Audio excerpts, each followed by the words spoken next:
Rogaukas centrā uz vietējā veikala fasādes ir tādi trīs Rogaukas dižgari, latgaliešu kultūras patriarhi, Kūkojs, Jurčs un Migļinīgs.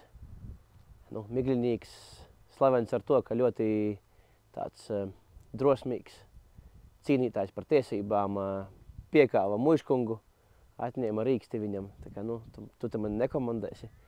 Un Kūkojs, dziesminieks, gleznotājs, dzejoļu autors, un Andrejs Jurčs, rakstniecības patriarhs.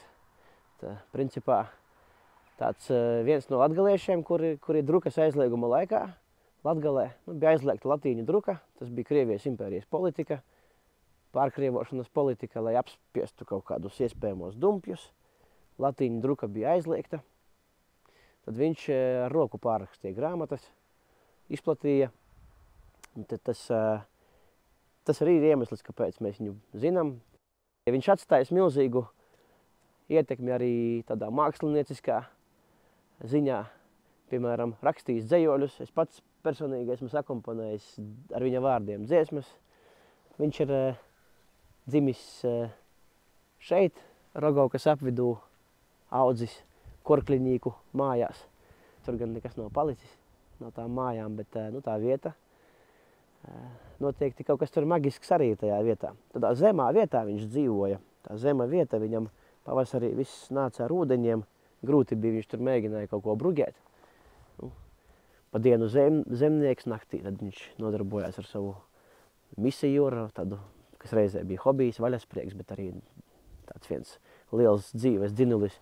Varbūt viņam kaut kur arī nepaveicās un kaut kur citur, citās pasaules malās, varbūt viņš būtu varējis tikai ar to nodarboties.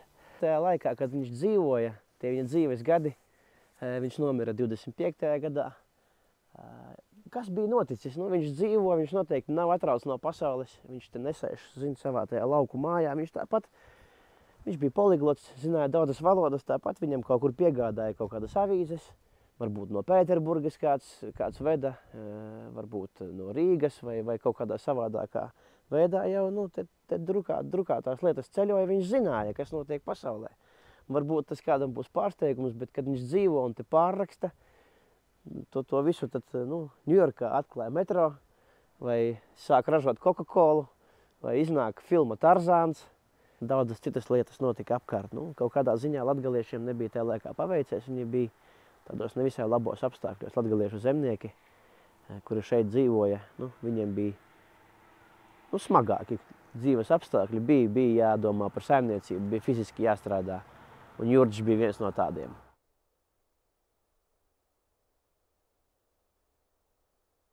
Nevar saprast, kuram avotam ticēt. Visur publiski internetā, manuprāt, arī Rogaukā uz plāksnes, tās lielās uz veikala ir rakstīts, ka Jurčs nomira 25. gadā. Šeit mēs skatāmies, ka 26. Es pats esmu apmulsis, nesaprotu, un tas ir jāpārbauda vēstures pētniekiem.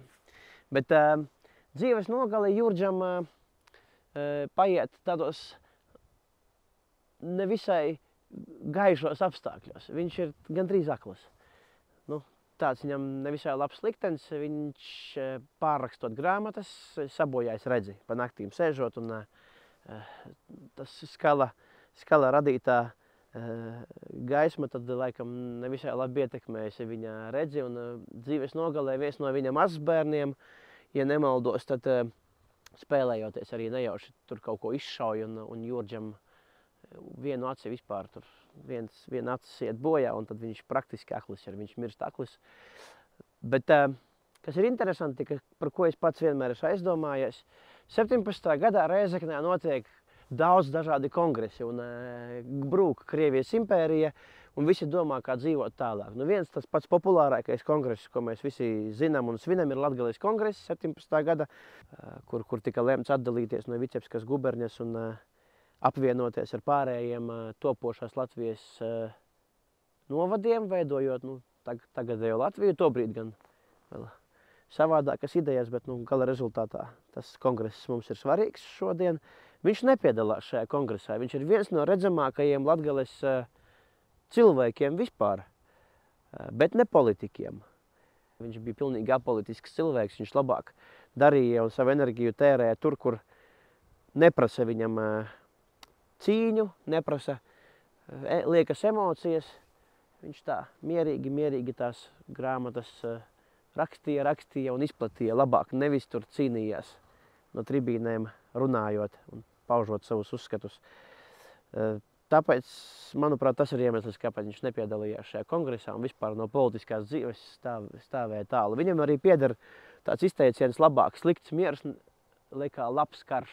Pacifists. Jurģis bija īsts pacifists.